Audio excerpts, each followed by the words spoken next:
ములుగు జిల్లాలో civil supply అధికారులు హోటళ్లపై తనిఖీలు నిర్వహించారు.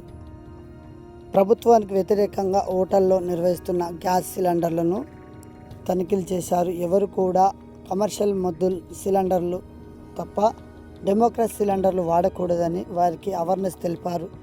హోటల్స్లో నిర్వహిస్తున్నటువంటి డెమోక్రసీ సిలిండర్లు ఎక్కడెక్కడ వినియోగిస్తున్నారో వాటిని వివరాలు తెలుసుకొని ఆ హోటల్ యజమానులకు జరిమానా విధించడం జరిగింది.